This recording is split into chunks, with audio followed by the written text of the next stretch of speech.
Gloire à Jésus, gloire à Jésus. Shalom, shalom, shalom. C'est l'apôtre des nations. Troisième série pour lui, sans manger, sans boire, tous les mercredis, jeudis et vendredis, pour la formation des paracommandos de Jésus. Et en ce jour béni du vendredi 13 de ma troisième série de jeûnes et prières à sec, sans manger, sans boire, je voudrais partager avec vous un enseignement puissant, comment utiliser les dons, les fruits et le ministère du Saint-Esprit pour le service dans l'église et le salut du monde. Bisous, gloire à Jésus, à tout à l'heure.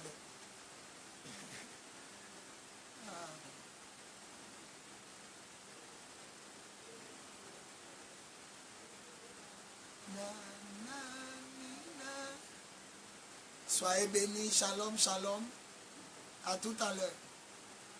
Nous allons commencer la troisième série tout à l'heure. Que Dieu vous bénisse. Que la main du Seigneur soit avec vous. Que Dieu vous remplisse de sa gloire et de sa grâce. Dieu va nous faire du bien. Et Dieu va révéler sa gloire et sa puissance. Troisième jour de jeûne à sec. Sans manger, sans boire. Pour les plus forts. Troisième jour de jeûne à sec. Sans manger, sans boire pour les plus forts. À eau. Pour les moins forts. Et monter, descendre. Monter, descendre pour les plus faibles. Dieu va nous bénir tout à l'heure. Dans quelques minutes, nous allons commencer. Soyez bénis.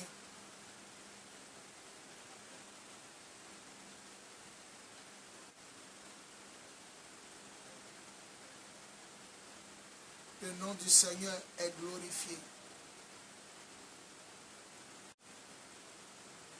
Gloire à Jésus, gloire à Jésus, gloire à Jésus. Les Hébreux t'appellent la roue. Hey! Et nous t'appelons Saint-Esprit. Et c'est toi que je veux célébrer. C'est ta présence que je veux célébrer.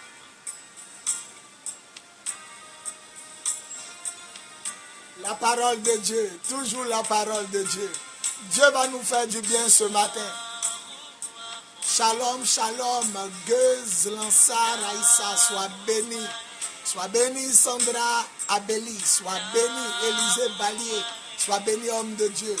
Béant Désiré Camille, ma fille de gloire. Évangéliste Charles Ofouroun, sois béni homme de Dieu. Appelez-le Nguessan, sois béni. Et soyez bénis, vous tous qui nous prendrez en marche. On va parler de comment utiliser les dons, les fruits et le ministère du Saint-Esprit dans l'église et pour le salut du monde. Le réveil de l'église, l'édification du corps du Christ et le salut dans le monde. Bienvenue, évangéliste de gloire, mon bien-aimé, Ange Kofo, Ange Stéphane Kofo, évangéliste de gloire et des nations. Soyez bénis tout à l'heure.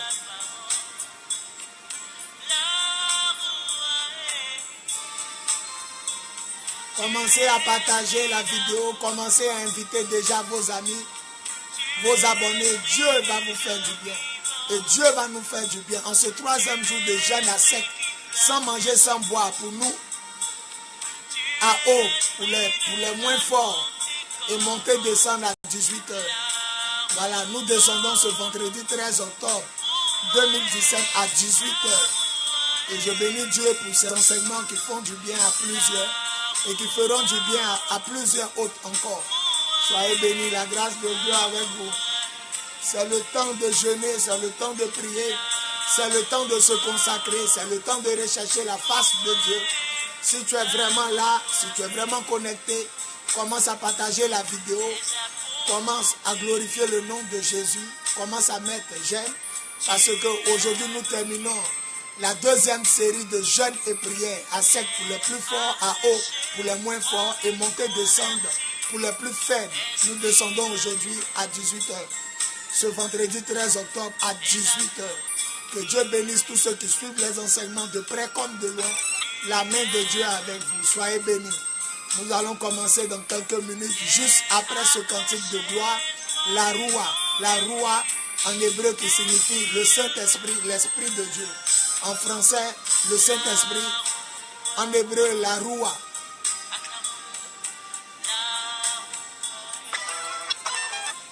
Élevons le Saint-Esprit.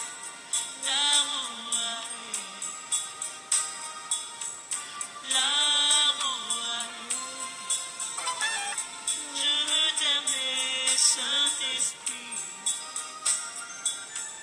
Je veux t'adorer. Sois béni Léocadie, Kona, épouse Smith. Sois béni ma fille depuis les États-Unis d'Amérique.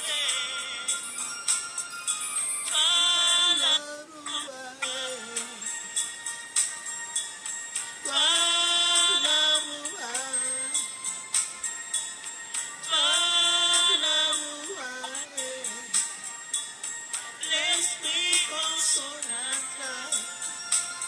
Sois béni Orzeline, ministre Marshall, révérend. Sois béni homme de Dieu. Dieu va nous faire du bien. En ce troisième jour, Dieu va nous élever, Dieu va nous bénir. Ma fille Léocadie, Canon, épouse Mif, depuis les États-Unis, répond par Amen. Sois bénie ma fille. Shalom à tous les Américains. L'apôtre des nations se prépare. Son Dieu va l'amener en mission. Bientôt, je serai parmi vous, par grâce et pour la gloire de Dieu. Mon passeport sort le lundi prochain. Aujourd'hui est le vendredi 13 octobre 2017. Mon passeport sort le lundi à 11h30. Préparez-vous. Le passeport n'est rien, mais prophétiquement, il signifie le voyage. Le temps des nations est arrivé. J'ai fait un jeûne de 1 an 300 jours. J'ai commencé en 2014. J'ai fini le 17 avril 2016. 1 an 300 jours. À mon 100e jour, Dieu m'a donné une vision où j'ai vu une affiche. J'étais sur l'affiche en costume de profil. Mon nom prophète Biz avait disparu. Et maintenant, il était écrit en bas, mon vrai nom à l'état civil, Boyi Yvon Serge. Et en bas, Dieu a mis apôtre des nations. Prophète Ivan Gouekou, sois béni, toi qui regardes à distance. La main du Seigneur est sur nous. Nous allons commencer notre enseignement tout à l'heure.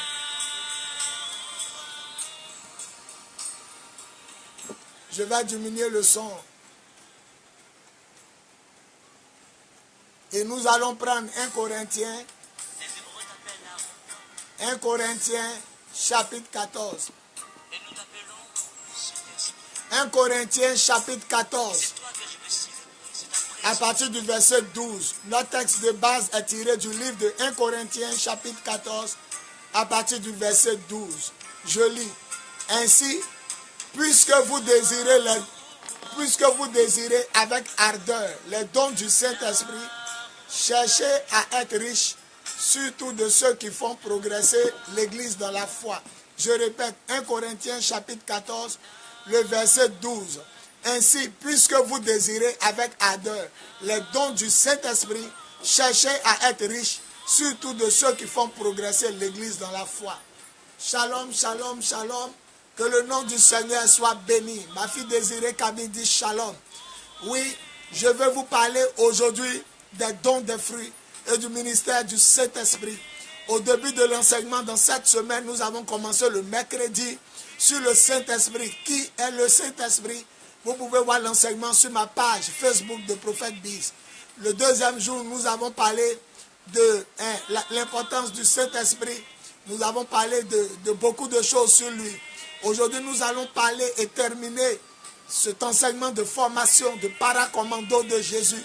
J'entends par paracommando, soldat de Jésus.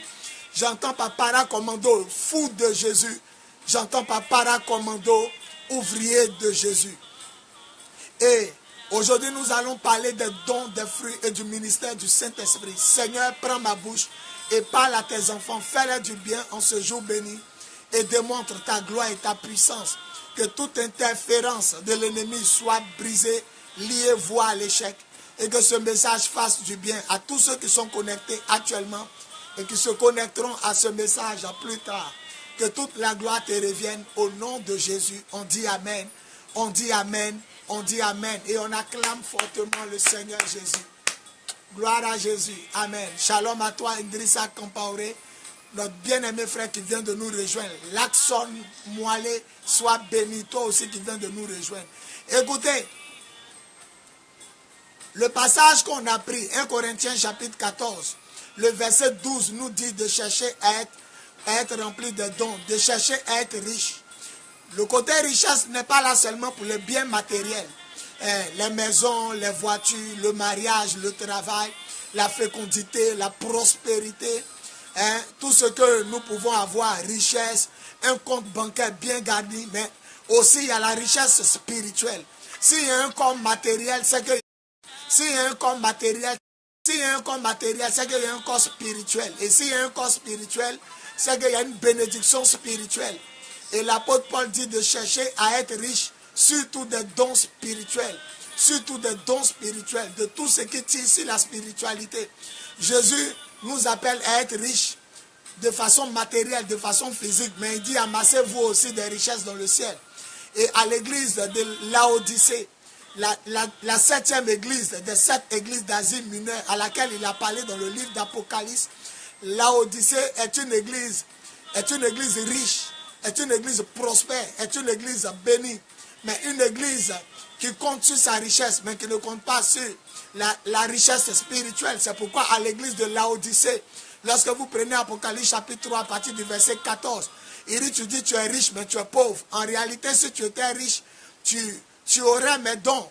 Il dit, achète de moi de l'or éprouvé par le feu pour que tu sois vraiment riche. Et nous allons parler de cet or éprouvé par le feu, qui ne sont qu'autres que les dons du Saint-Esprit, les fruits de l'Esprit et les dons ministériels. Le Saint-Esprit a 9 dons. Selon 1 Corinthiens chapitre 12, c'est là-bas nous parlons des dons du Saint-Esprit. Le Saint-Esprit a 9 fruits. Selon Galates 5, verset 22, et le Saint-Esprit a 5 ministères bien précis qui opèrent dans l'Église pour l'édification du corps du Christ et pour le salut des païens dehors. Ces dons sont manifestes dans l'Église et pour le salut aussi des païens qui ne sont pas à l'Église, qu'on appelle le monde, les païens, les gentils. Et ça se retrouve en Éphésiens 4, le verset 11. Nous allons commencer sur les dons du Saint-Esprit selon 1 Corinthiens chapitre 12. La Bible nous dit que le Saint-Esprit a 9 dons et bizarrement il est descendu à 9 heures. C'est un chiffre prophétique. Dans Actes des Apôtres chapitre 2, le verset 17, l'Esprit est descendu à la Pentecôte. C'est-à-dire 10 jours après que Jésus soit remonté dans les cieux. Quand Jésus est mort et ressuscité, il est apparu 40 jours à ses disciples. La Bible dit, il a mangé, il s'est réjoui avec eux. Il a fait des miracles qu'aucun livre ne peut contenir si on les écrivait. Et après 40 jours, il est monté au ciel. Et 10 jours après sa montée, l'Esprit est descendu. Le jour de la Pentecôte, en grec, Pentecôte, qui signifie 50. 50, le jour de la moisson. Et Dieu, le jour de la moisson, avait pris sa première moisson humaine. Il a pris 120 personnes, il les a brûlées. La façon on brûle les gerbes de blé, le jour de la moisson, Dieu a consumé par le feu du Saint-Esprit qui est descendu sur eux sous forme de langue, 120 personnes. Donc c'était la première moisson. La première église a commencé avec 120 personnes à la chambre haute, le jour de la Pentecôte. Et en Acte 2, 17, ils ont commencé à parler en langue. D'autres ont parlé selon ce que l'Esprit leur permet d'exprimer, en des langues terrestres, en des langues inconnues. Et les langues terrestres faisaient que les gens les entendaient parler dans leur propre langue maternelle. Je peux prendre, par exemple, les ethnies de mon pays, la Côte d'Ivoire. Le Bété les entendait parler en Bété. Le Gouro les entendait parler en Gouro. Le Djoula les entendait parler en Djoula. Celui qui était de l'Est, le Baoulé Lani, les entendait parler en Baoulé Ani. Quelle que soit la langue, l'espagnol les entendait parler en espagnol, le français en français, l'allemand en allemand, l'italien en italien, le russe en russe, le chinois, le japonais en chinois, japonais, l'anglophone, l'anglais en anglais. Et vraiment, c'était vraiment merveilleux. Et d'autres disaient qu'ils étaient saoulés, ils avaient bu, ils étaient ivres. Pourquoi les écoutez-vous? Et Pierre a pris la parole, Acte 2, 17. Il dit, ces hommes que vous entendez ne sont pas ivres. Ils ne sont pas saoulés, ils ne sont pas ivres. Mais seulement, c'est ce qu'avait annoncé le prophète Joël. Quand il avait dit en Joël 2, 28, dans les derniers temps, dit Dieu, je répandrai de mon esprit sur toute chair. Vos fils et vos filles prophétiseront. Vos jeunes gens auront des visions et vos vieillards des songes. Oui, en ce jour-là, je répandrai de mon esprit sur mes serviteurs et mes servantes. Et ils prophétiseront. Je susciterai des phénomènes extraordinaires là-haut dans le ciel.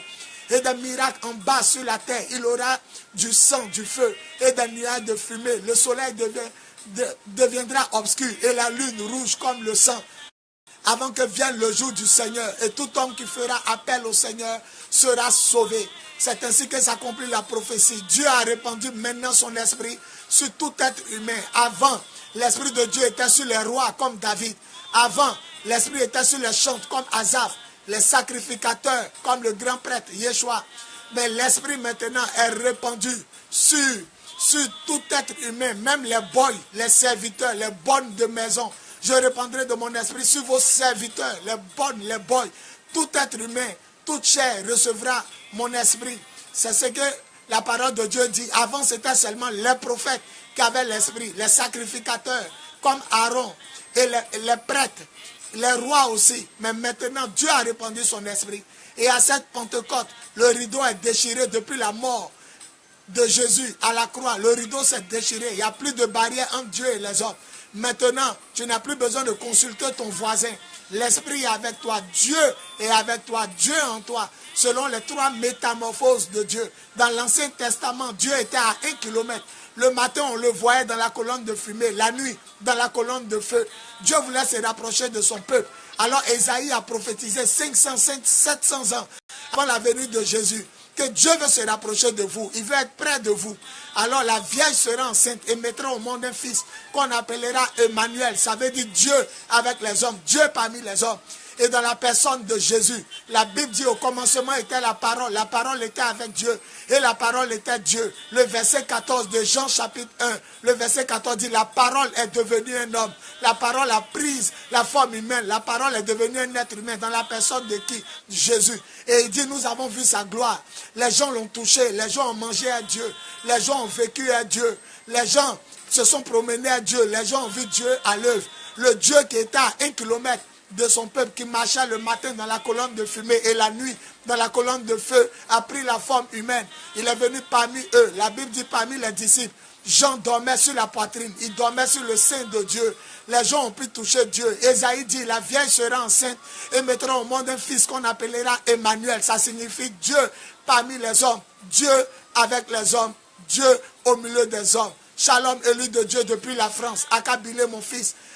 Kadi Biaga. Shalom à toi Marlene Belja. Sois béni Priska Nguessan et sois béni Mams béni depuis la France, ma fille de gloire. Soyez bénis vous tous qui nous prenez en marche et qui nous prendrez. Nous allons parler aujourd'hui des dons, des fruits et du ministère du Saint-Esprit. Comment les utiliser dans l'église et comment les utiliser dans le monde face aux païens.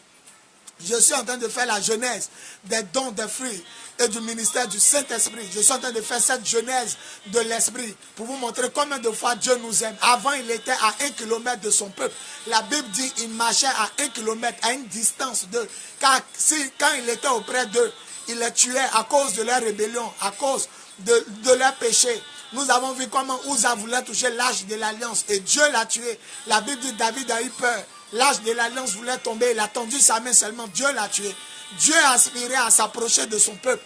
Alors Dieu a décidé de se faire homme dans la personne de Jésus. La Bible dit, il envoya sa parole et sa parole les guérit.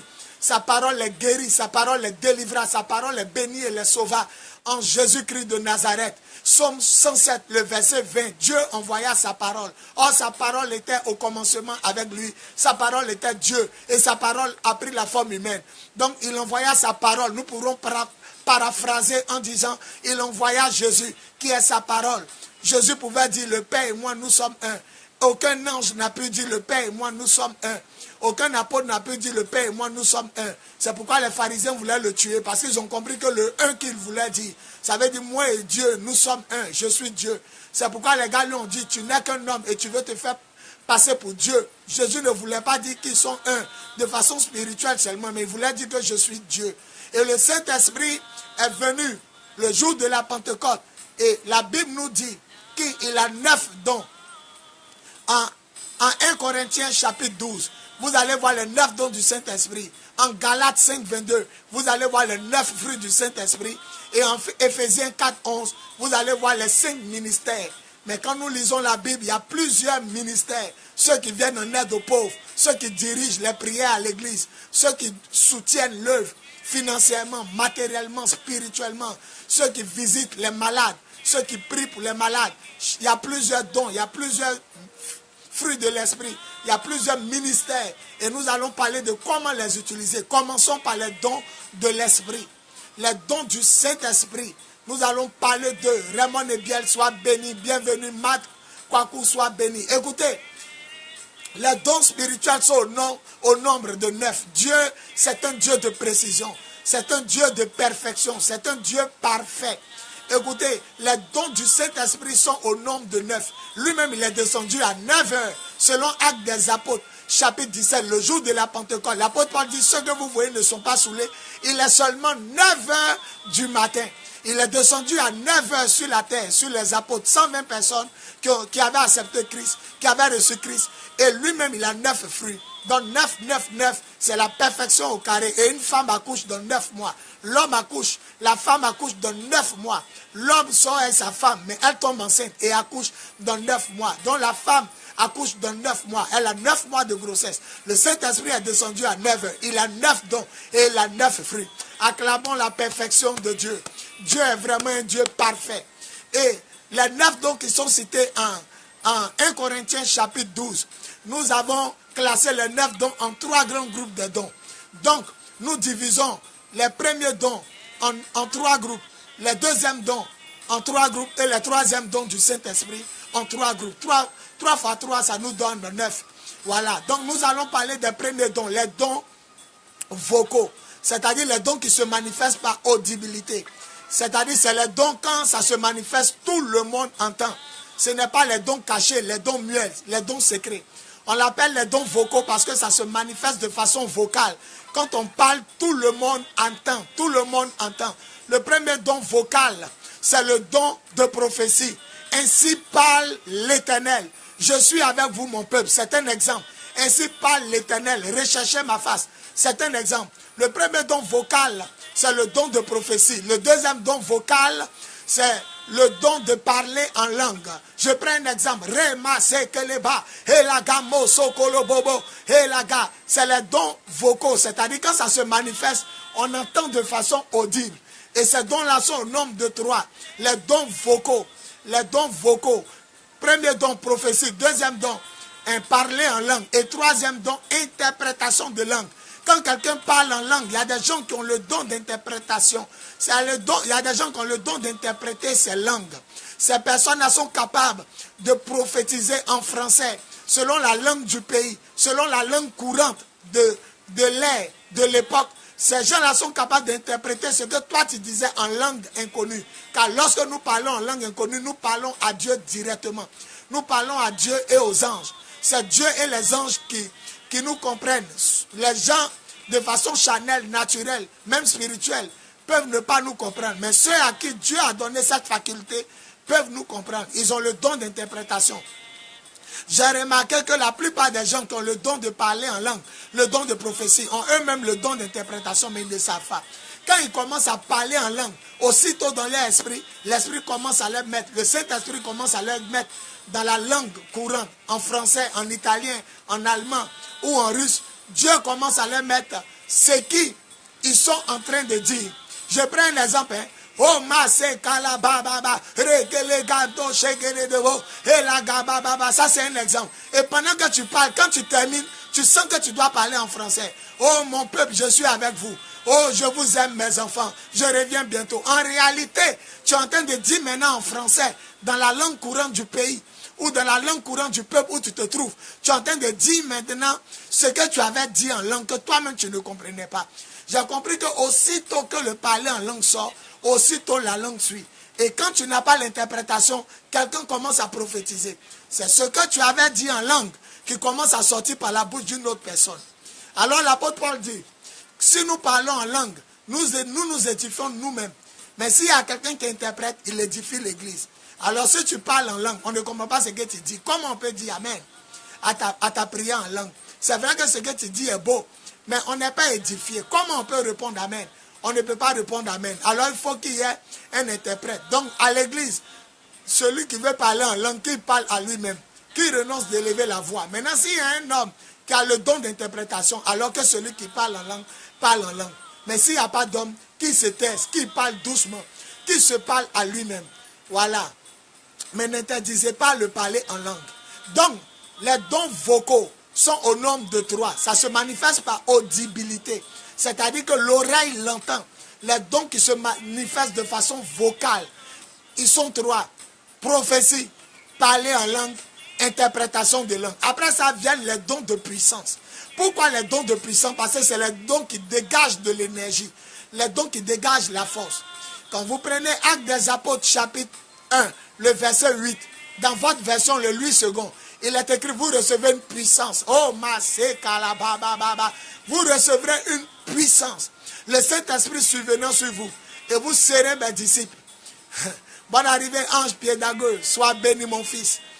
Vous recevrez une puissance. Dans ma version, vous recevrez une force. Donc, ces dons-là sont classés en 3 dons de puissance. Parce que ça dégage de l'énergie. Le don de la foi.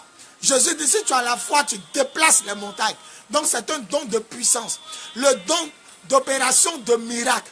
Je ne te parle pas d'aveugle qui voit, mais je te parle comment on appelle ça? De maîtriser le soleil, comme Josué.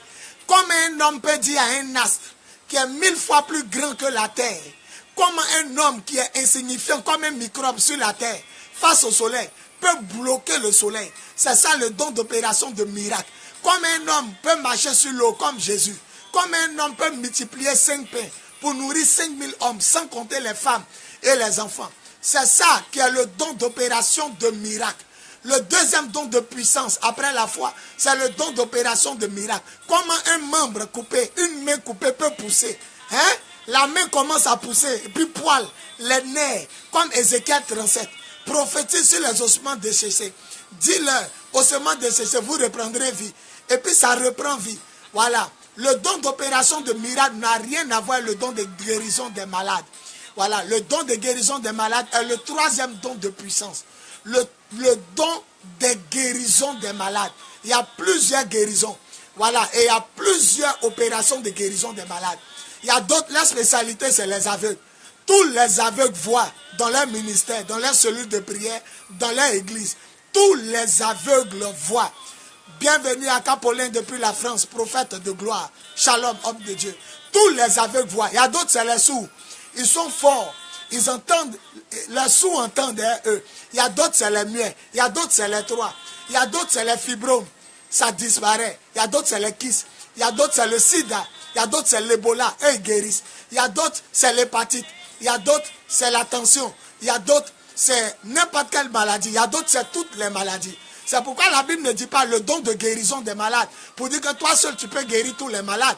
Bien vrai qu'il y a des gens à qui Dieu a fait grâce. Dieu a rempli pleinement. Mais on dit le don des guérisons. 1 Corinthiens chapitre 12. Vous pourrez trouver les 9 dons du Saint-Esprit là-bas. En 1 Corinthiens chapitre 12. Si vous lisez, vous allez comprendre. L'apôtre Paul dit, je ne veux pas que vous soyez ignorants des dons du Saint-Esprit. Et il a commencé à les enseigner.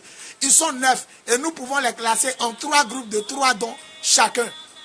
Donc après les dons vocaux qui se manifestent par audibilité. C'est-à-dire quand eux ils se manifestent, on les entend.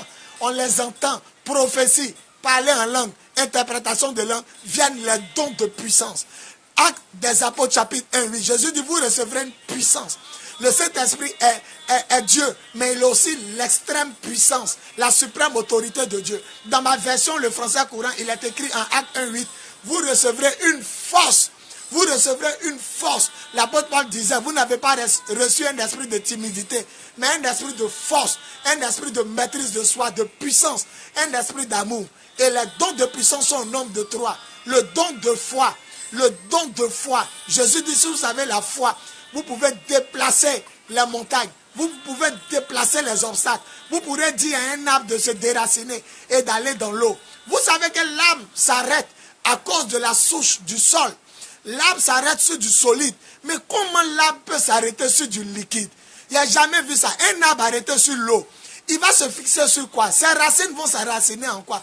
Jésus voulait dire que quand vous avez la foi, vous pouvez faire des choses extraordinaires. Des choses qui dépassent l'entendement humain. les choses qui dépassent le raisonnement humain. Un arbre qui a besoin de sol pour s'enraciner, pour puiser de l'eau dans la terre. L'arbre là va aller s'arrêter sur l'eau. Hein? Vous direz à cette montagne, les montagnes infranchissables, indéracinables, vous direz à cette montagne, déracine-toi. Et non, le don de la foi est vraiment un don de puissance. Après, ça vient le don d'opération de miracle. Le miracle, ce n'est pas un paralytique qui se lève. Le miracle, c'est pas un aveugle qui voit un malade qui est guéri. Le miracle, c'est la puissance de Dieu qui agit sur la nature. La puissance de Dieu qui agit à travers la nature. Josué a bloqué le soleil. Hein? Dans le système solaire, le soleil est plus gros que la Terre. La Terre est l'une des plus petites planètes. Même les Jupiter sont plus grosses. Les planètes Jupiter sont plus grosses que la Terre. Et lui, il est insignifiant. Il y a 5 continents. L'apôtre Paul est en Asie. En Israël. Et lui, il dit, la Bible dit, les Israélites de leur époque là, Josué qui était un Israélite, Josué qui était un Hébreu, comment eux ils peuvent bloquer le soleil? Un seul homme parle, le soleil s'arrête. Comment quelqu'un peut marcher sur l'eau? Le don d'opération de miracle, c'est un don qui défie les lois de la pesanteur, de l'altitude, de la géographie, de la science. Ça brise les barrières. On n'arrive pas à comprendre. On ne peut pas te comprendre. Comment tu marches sur l'eau? Comment un arbre peut aller s'arrêter sur l'eau? Un arbre a besoin de la terre pour se tenir fixement droit. Mais comment l'arbre peut s'arrêter? Jésus dit, il dira à ce temps, va t'arrêter dans la mer. Ah, le don de la foi. Que Dieu nous communique ce don. Et comme un arbre, tu peux parler à un arbre. Toi, Jésus, tu dis, personne ne mangera de ton fruit. Et l'arbre devient sec à un instant. C'est ça le don d'opération de miracle. Le pain se multiplie pour nourrir 5000 hommes. 5 pains pour nourrir 5000 hommes. Or, avant, on ne comptait pas les femmes et les enfants. Le pain a nourri 5000 hommes, sans compter les femmes et les enfants. Et le miracle encore, on ramasse 12 corbeilles de ce pain qui reste. Après que les gens eurent mangé et eurent suffisamment mangé et soient rassasiés. Il reste encore. Ça, c'est un grand miracle. C'est un grand miracle. Le monsieur est mort. Même les docteurs meurent. Les médecins meurent. Les pharmaciens meurent. La mort tue tout le monde. Il dit bien les docteurs. Ceux qui prennent soin de notre corps physique. Ceux qui soignent notre corps matériel. Eux là, ils meurent. Mais Jésus a dit à un homme qui était pourri depuis 4 jours. Lazare sort. Il appelle le mort comme quelqu'un qui dort. Et non comme quelqu'un qui est mort. La Bible dit, il appelle à l'existence les choses qui n'existent pas, comme si elles existaient. Les bêtes l'ont mangé, il est pourri depuis 4 jours. Mais Jésus ne dit pas, Lazare ressuscite. Il dit, Lazare sort, comme si on appelait une simple personne qui dormait. Ah, le don d'opération de miracle. Après ça vient le don des guérisons. On n'a pas dit le don des guérisons des malades. Le don des guérisons. À l'un, Dieu permet d'ouvrir les yeux des aveugles. Vous allez aller aveugle dans une église, vous n'allez pas voir clair. Vous allez aller chez un autre pasteur, vous allez voir clair. À chacun de maîtriser son don, à chacun de connaître son don, à chacun de savoir utiliser son don. Il y a certains qui ont 2 dons de guérison, il y a certains qui ont 5 dons, il y a certains qui ont 10 dons, il y a certains qui ont tous les dons de guérison. N'importe quel malade, eux ils les guérissent comme Jésus. Il guérissait toutes les maladies, il chassait tous les démons. À chacun, selon ce que l'esprit veut manifester. Alors, si un pasteur ne te guérit pas, ce n'est pas parce qu'il n'est pas oint, c'est parce qu'il a essayé, ça n'a pas pris.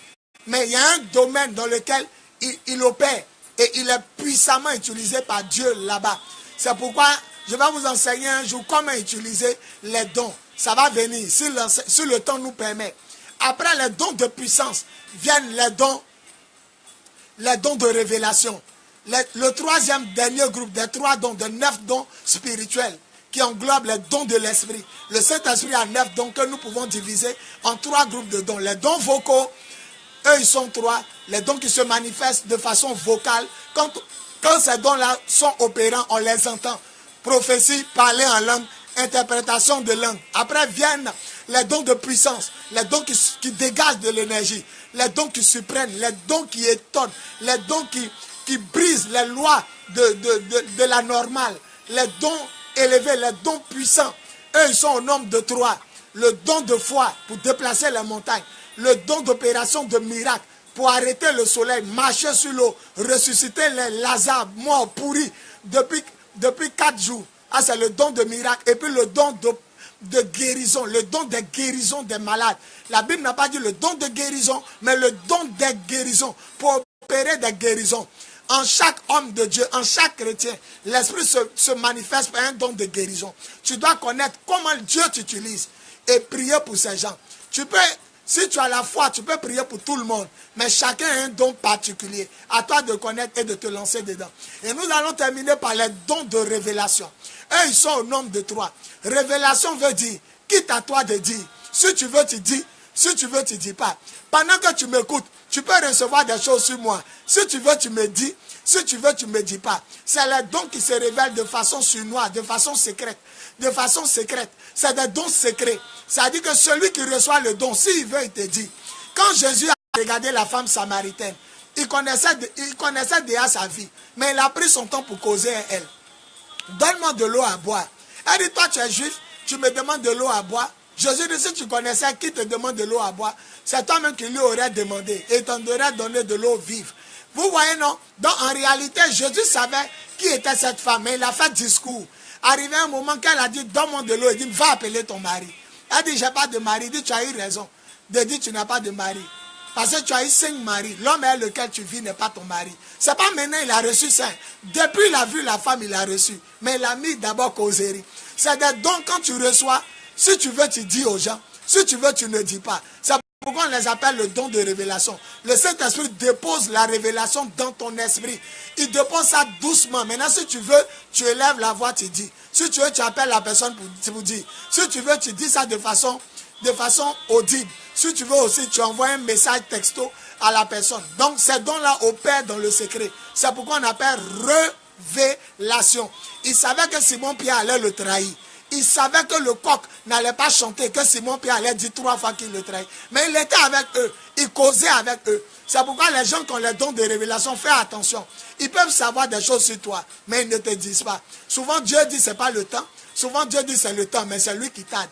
Quand Simon-Pierre a dit, quand Jésus a dit, tout à l'heure, on lit dans les Écritures, je frapperai le berger et les brebis prendront la fuite. Il dit, Seigneur, Jésus dit, mais tout à l'heure, vous allez tous m'abandonner. Car on lit dans les Écritures, je frapperai le berger et les brebis se disperseront. Il dit, si tout le monde doit fuir, tout le monde va fuir, mais sauf moi. Moi, il n'y a pas t'abandonner, même si tout le monde te fuit. Il dit, Simon-Pierre, aujourd'hui même, le coq ne va même pas chanter. Hein? Le coq ne va même pas chanter. Une fois que toi tu as dit tu ne me connais pas. C'est ça on appelle les dons de révélation. Il savait que Simon-Pierre allait le trahir, mais il n'a pas dit. Maintenant comme Simon-Pierre voulait éprouver, il voulait lui-même éprouver la prophétie. Parce que la prophétie dit je frapperai le berger et les brebis vont fuir. Jésus dit comme il est écrit ça à mon sujet, tout à l'heure on va attraper le berger, on va le frapper et les brebis que vous allez fuir. Simon-Pierre dit même si tout le monde fuit, moi il n'y a pas fui. Alors maintenant Jésus donne la révélation avant que le coq chante. Toi, tu as dit que tu ne me connais pas. C'est le don de révélation. Si vraiment tu es avec moi, commence à partager la vidéo. Commence à partager la vidéo. Mets tes j'aime, donne tes cœurs. Si le message te fait du bien, mets beaucoup de cœur. Mets tes j'aime et partage. Partage, partage, partage, partage, partage, partage, partage la vidéo et partage la vidéo. Fais du bien à ceux qui t'entourent. Shalom à mon pasteur Kra Sévérin. Shalom à Marlene Béja, Léopold Chéa, mon fils, Laetitia Kevin Kwasi, sois béni, Laurent Minengu, sois béni, médecin Agua Révérend, sois béni, Marlene Béja, sois béni, elle dit, oh tu parles bien papa, sois béni, Dominique Kadjo, mon fils, sois béni, Stéphane Raj, sois béni, Jean-Jacques Tewa, soyez béni, serviteurs de Dieu, et vous tous qui nous prenez en marche, partagez la vidéo, ça va vous faire du bien. Alors, les dons de révélation sont au nombre de 3. Numéro 1, le don de la parole de connaissance. Le don de la parole de connaissance. Le don de la parole de connaissance. Le don de sagesse et le don de discernement des esprits. Je répète bien, les dons de révélation sont au nombre de 3. Le don de la parole de connaissance, le don de sagesse et le don de discernement des esprits. Le don de la parole de connaissance, c'est le don qui te révèle le passé, le présent, le futur de quelqu'un. C'est le don qui peut te révéler le nom, le prénom. C'est le nom qui peut te révéler la destinée prophétique et apostolique des gens. C'est le don qui peut te révéler ce qui est caché dans les ténèbres. Jésus a regardé, il a regardé Pierre. À l'époque, il était venu, il s'appelait Simon. La Bible dit dans le livre de Jean, chapitre 1, Simon a rencontré d'abord, André a rencontré Jésus, un autre disciple. Il allait dire ça à son frère. Il allait dire à son frère, il dit Simon, viens, on a trouvé le Messie. La Bible dit quand Jésus l'a rencontré, vous allez voir ça en Jean chapitre 1, à partir des versets 39. Lorsque vous allez partir là-bas, 39, 38, jusqu'à 40, Jésus a regardé Simon. Il dit, tu es Simon, fils de Jean, on t'appellera Pierre. Il allait dans le passé, il allait dans le présent, et il a terminé dans le futur. Le don de la parole de connaissance, c'est un don de précision. La parole de connaissance n'a rien à voir avec la prophétie. La prophétie est vague. Souvent, c'est le don de prophétie qui se manifeste en des pasteurs. Mais ce n'est pas le don de parole de connaissance. La parole de connaissance est en elle-même une prophétie. Mais c'est une prophétie aiguisée. C'est une prophétie précise. Je prends un exemple. La prophétie dit, il y a quelqu'un ici, dans la rangée de ma droite. Tu voulais te tuer, mais il ne faut pas te tuer. Et puis la personne tombe sous l'onction. Il y a quelqu'un ici, tu es telle ethnie. Il y a quelqu'un ici qui veut se marier. La prophétie est vague. Mais le don de la parole de connaissance est en elle-même, est en lui-même un don de prophétie, mais aiguisé. Tout ce qui est précis devient parole de connaissance. Je prends un exemple. Il a regardé Simon. Son frère André l'a fait venir à lui. La Bible dit qu'il a regardé Simon. Il dit, tu es Simon. Regardez à quel temps il parle. Tu es, c'est le présent. Tu es Simon. Actuellement, on t'appelle Simon. Il n'a pas dit c'est faux. Il dit, tu es le fils de Jean. Ah, vous savez que le papa de quelqu'un est né avant lui. Alors, s'il a parlé du papa, c'est qu'il allait dans son passé. Il dit, présentement, tu es Simon. Tu es le fils de Jean. Et il s'en va maintenant dans le futur. On t'appellera Pierre. On t'appellera Céphas. Et dès que Jésus est mort, on appelait Simon, Simon-Pierre. On l'appelait Céphas. Tu vois, il a vu son présent. Je ne te connais pas, hein, mais tu t'appelles Simon. Le gars dit, c'est vrai. Il s'en va dans son passé, puisque son papa est né avant lui. Il dit, ton papa s'appelle Jean. Tu es fils de Jean. Maintenant, il s'en va dans ce qu'il va devenir.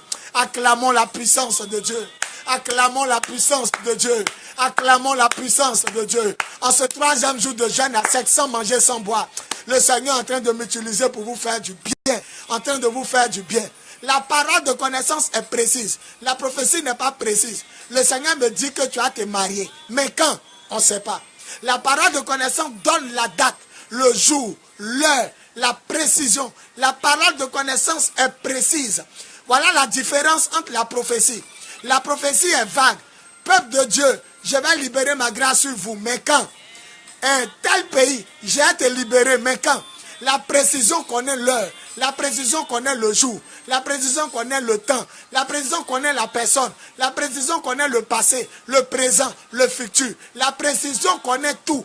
La précision, la parole de connaissance, elle est précise. Elle est différente de la prophétie. La prophétie est vague. On sait ce que Dieu veut dire. Mais on ne sait pas quand. On ne sait pas où. On ne sait pas qui. Mais la parole de connaissance est précise. Tu t'appelles Simon. C'est le présent. Tu es le fils de Jean. C'est le passé. On t'appellera Pierre. On t'appellera Pierre. Pendant que personne t'appelle. Moi, je connais le nom avec lequel on va t'appeler. On va t'appeler Céphas. C'est le passé, le présent, le futur. Et ça, c'est la parole de connaissance. Premier don de révélation. Quand Jésus a vu Pierre, il pouvait se taire. C'est pourquoi on l'appelle le don de révélation. Dieu il pose sa pensée dans ta pensée. Il pose sa voix audible dans ton cœur. C'est à toi maintenant, si tu veux, tu dis. Si tu veux, tu laisses la personne partir. Souvent, nous, les pasteurs, on a des révélations. Et puis, on oublie. Quand la personne se dit, où est la femme qui était assise là? J'avais reçu quelque chose pour elle. On dit, elle est partie. Oh, si elle savait, elle allait dire. Donc, c'est le don, ça dépend de toi. C'est pourquoi on appelle le don de révélation. Après la parole de connaissance, il y a la parole de sagesse. Ça, c'est un don. C'est une parole. Quand ça vient, personne ne peut te contredire. C'est une parole, quand tu lâches, quand tu ouvres la bouche et tu lâches la parole, tout le monde à tête basse, tout le monde reconnaît que Dieu a parlé. Un point, un trait, on dit la réunion de famille est finie. Il a parlé, elle a parlé. C'est ça le don de la parole de sagesse. Moïse dit, si une femme a trompé son mari, si on l'attrape, on n'a qu'à la tuer en lui jetant des pierres. Ils ont attrapé une femme en flagrant délit d'adultère. Ça dit, elle ne peut même pas mentir. La Bible dit quand on l'a attrapée là, elle n'a pas dit c'est faux, qu'elle n'a pas fait ça. Elle-même, elle sait que c'est vrai. Parce que pendant qu'elle couchait le monsieur, on a ouvert la porte, on les a attrapés. Alors ils l'ont amené à Jésus. On dit, maître, Moïse dit de tuer de telles femmes à coups de pierre. Et toi, quand tu tues? Si Jésus dit, tu es là, il est venu sauver les pécheurs. On va dire, tu as dit, tu es venu sauver les pécheurs. Comment tu peux dire de tuer une femme? Alors que tu disais que tu es venu sauver les pécheurs. Tu es venu chercher les brebis perdues. Sauver ce qui était perdu. Oh, on t'a attrapé au mot. Comment on peut la tuer? Maintenant, s'il dit ne la tuez pas, ne la tuez pas, tout envoyé de Dieu doit obéir à la loi de Moïse. Celui qui dit que Dieu l'a envoyé là, il va obéir aux 10 commandements. Et dans les commandements, on dit de tuer de telles femmes à coups de pierre, des femmes adultères. On l'a attrapé en flagrant délit. Toi-même devant toi, elle ne peut même pas discuter. Elle ne peut même pas dire que ce qu'il dit est faux. Oh, c'est faux. Il était dans la maison et moi. Elle ne peut même pas discuter. Devant toi, elle ne peut pas discuter. Alors, Moïse dit de la tuer. Toi, tu dis quoi? Si Jésus dit tu es là, on va dire tu n'es pas venu sauver le monde. S'il dit ne la tuez pas, on est sûr que tu es un envoyé du diable. Car tous ceux que Dieu envoie, ils obéissent à la loi de Dieu. Depuis que Moïse est venu, tous les prophètes ont parlé de la loi. Toi, tu es qui? Et puis tu as venu contredire la loi. Alors que tu dis tu es le fils de Dieu, tu es quitté au ciel. Alors Jésus s'est abaissé et l'écrivait. Et la parole de connaissance lui a été donnée par le Saint-Esprit. Rappelez-vous que la Vierge Marie l'a conçue par le Saint-Esprit. L'Esprit est descendu sur elle. L'ange dit, l'Esprit viendra sur toi. C'est pourquoi l'enfant sera appelé Saint et Fils de Dieu.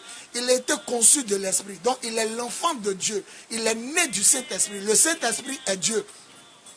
Alors, l'Esprit lui a donné une parole de sagesse. Quand il s'est relevé, on dit comme il est nécessaire de lui poser des questions. Maître, on ne te dit pas d'écrire. Il faut nous répondre au Dieu là. Tu as écrit depuis longtemps. Il faut répondre. On doit la tuer ou on ne la tue pas. Voilà la parole de sagesse. C'est une parole, quand ça sort, ça confond tes adversaires. Quand on fait une réunion de famille, quand tu parles, on dit c'est fini. Ce que tu as dit là, c'est ça. C'est une parole qui ferme la bouche de tes ennemis. Personne ne peut te condamner au tribunal. Ésaïe 54, verset 17. La Bible dit, tu condamneras toute mauvaise langue et toute âme fabriquée pour te faire du mal sera sans effet. Toute langue qui a s'élevé au tribunal, à la police, au palais de justice. Quand toi, tu as ouvert la bouche, le juge même s'assoit et dit, c'est fini. Elle a raison. Ne jouez pas à Dieu, hein, les dons de révélation. Alors Jésus a donné la parole. Il dit, celui qui n'a jamais péché parmi vous, n'a qu'à la lapider. Et puis il s'est abaissé. Il a continué d'écrire. Ça veut dire quoi? Ça veut dire lapider là. Parce que celui qui n'a jamais péché, allait la lapider. S'il y avait quelqu'un qui n'a jamais péché, vrai, il allait la lapider. Donc ça veut dire lapider là. Ça veut dire aussi ne la lapidez pas. Donc la parole de sagesse, c'est une parole de confusion. Ça vient honorer, glorifier le nom de Dieu. Ça vient te préserver toi de mauvaises langues. Mais ça vient décanter les situations. Qui dit amen fort? Et Dieu lui donne la parole de sagesse. Qui dit amen fort? Et Dieu lui donne la parole de connaissance. Qui dit amen fort? Et Dieu lui donne le don de la foi. Qui dit amen fort? Et Dieu lui donne le don d'opérer des miracles. Qui dit amen fort? Et Dieu lui donne le don de guérison des malades. Qui dit amen fort? Et Dieu lui donne le don de prophétie. Qui dit amen fort? Et Dieu lui donne le don de parler en langue. Qui dit amen fort? Et Dieu lui donne le don d'interprétation de langue. Soyez bénis, soyez bénis, soyez bénis. La main de Dieu avec vous. Bienvenue Stéphane Raj, Jean-Jacques Choua, Théoua, sois béni Méliane, Jeanne Francel, sois béni, soyez bénis, soyez bénis. Apôtre Richard Kwasi, Jean-Yves Kwadjo, soyez bénis. Qui dit amen et il reçoit la grâce de Dieu. La parole de sagesse, lorsqu'on t'amène au tribunal, tu ne dois même pas méditer même sur ce que tu as dit. Parce que ce que tu as dit te sera donné par l'Esprit. Jésus dit, lorsqu'on vous conduira devant les rois, devant les gouverneurs de ce monde, lorsqu'on vous conduira devant les tribunaux, ne pensez pas la nuit là, avant votre jugement. Ne pensez pas d'avance ce que vous allez dire. Quand vous serez devant eux, Les paroles vous viendront par l'esprit. Ce n'est pas vous qui allez parler, mais c'est l'esprit de mon Père. Et l'esprit de Dieu, il dit, je vous donnerai, moi Jésus qui suis en vous, je vous donnerai des sagesses, une connaissance à telle enseigne que ça va mettre en déroute tous vos ennemis et adversaires. Même quand on jugeait Jésus, la Bible dit, ils l'ont accusé. Il n'y avait pas d'accusation valable. Ça dit que quand lui-même il parle, ça met la confusion. On dit, il faut nous dire, tu es qui? Il dit, j'ai parlé depuis longtemps dans le temps. Ceux qui m'ont écouté là, ils savent ce qu'il a dit. Ça dit, c'est la confusion. Il y a un gars qui a giflé Jésus. Quand Jésus a parlé comme ça, il y a un gars qui l'a giflé. Il dit, c'est comme ça que tu parles au grand prêtre. Jésus a ouvert la bouche. Il dit, si ce qu'il a dit est mauvais, montre-moi ma faute. Mais si ce qu'il a dit est vrai, pourquoi tu me frappes? Il n'y avait pas d'accusation, il n'y avait pas. Personne ne peut condamner celui qui a la parole de sagesse. À moins que ce soit un complot contre lui, un complot universel, un complot familial, un complot national. Sinon, quand tu ouvres la bouche, tout le monde est dans la confusion. Tout le monde dit tu as raison. Ça, c'est la parole de sagesse. Et enfin, la parole, le don de discernement des esprits. C'est des dons de révélation. Si tu veux, tu dis. Si tu veux, tu dis pas. Le don de discernement des esprits, c'est quel don? C'est le don qui te permet de savoir le vrai esprit du faux. Dans ma version, on dit, et le don de savoir le vrai esprit du faux. Chez vous, c'est le don de discernement. Ça te permet de savoir que telle église, tel ministère, tel celui de prière, tel pasteur, tel diacre, tel fidèle, tel chrétien, tel pays, telle maison de prière est de Dieu ou du diable. Quand tu rentres, tu sens automatiquement le discernement t'est donné. Tu sais que ce n'est pas Dieu. Il a la Bible. C'est une église. Mais Dieu n'est pas là. Il parle de la part de Dieu. Mais il n'a pas l'esprit de Dieu. Tu sais ça. C'est le don du discernement. Si tu veux, tu dis. Si tu veux, tu ne dis pas. Si tu veux, tu parles. Si tu veux, tu ne parles pas. Ça dépend de toi. Si tu veux, tu te tais. Et quand tu sors de l'église, tu dis à lui avec qui tu es venu. Dieu n'est pas là-bas. Il dit, comment tu sais ça? Il dit, non, je sais ça. Parce que voilà ce que Dieu m'a montré. Et puis à la fin, Dieu, il fait tout pour te donner raison. Cette église se dévoile. Ce serviteur se dévoile. Cette servante se dévoile. Tout ce qui est caché se dévoile. Et tu sais, l'apôtre Paul avait le discernement. La femme en Acte 16, elle disait la vérité. Ses serviteurs sont les serviteurs du Dieu très haut. C'était vrai. Paul et Silas, à chaque fois qu'ils passent, elle crie derrière eux. Ses serviteurs sont les serviteurs du Dieu très haut. Ils vous annoncent le salut, le chemin qui conduit au ciel. Et elle a trouvé, Jésus dit, je suis le chemin. En Jean chapitre 14, verset 6. Je suis le chemin, la vérité, la vie. Personne ne peut aller au ciel. Et elle a trouvé. Elle n'a pas dit, il vous montre un chemin. Il vous montre deux chemins. Elle n'a pas dit, il vous montre plutôt deux chemins, ni trois chemins. Elle dit, il vous montre le chemin qui conduit au ciel. Mais elle avait quoi? L'esprit de Python. Paul s'est tourné. Il n'a pas dit, Saint-Esprit sort. Personne ne peut chasser Dieu. Mais il a dit, esprit de Python sort. Et l'esprit est sorti. Il avait le discernement des esprits. Je prie que vous ayez le discernement des esprits. Dites Amen et on ne va plus vous tromper. Dites Amen et on ne va plus vous bloquer. Dites Amen et on ne va plus vous cacher des choses. Celui qui a le discernement des esprits sait tout. Celui qui a le discernement des esprits voit tout. Celui qui a le discernement des esprits connaît tout. Dans les derniers temps, Jésus dit, beaucoup viendront sous mon nom. Ils viendront sous mon aspect. Et la Bible dit, Jésus dit en Matthieu chapitre 7, dans les derniers temps, beaucoup viendront sous forme de brebis, mais ce sont des loups féroces. Vous les reconnaîtrez. Mais comment vous allez les reconnaître? Au don du discernement des esprits. Le don du discernement des esprits connaît le vrai du faux. Il connaît le vrai esprit du faux esprit. Il connaît le vrai esprit du faux. C'est ça. Le don du discernement des esprits connaît le vrai du faux. Il connaît le vrai esprit du faux. Il connaît le vrai esprit du faux. Il connaît le vrai esprit du faux. Il connaît le vrai. Tu arrives dans une cellule pour ta première fois, mais tu sais déjà si celui qui est devant toi est vrai ou faux. Tu sais déjà.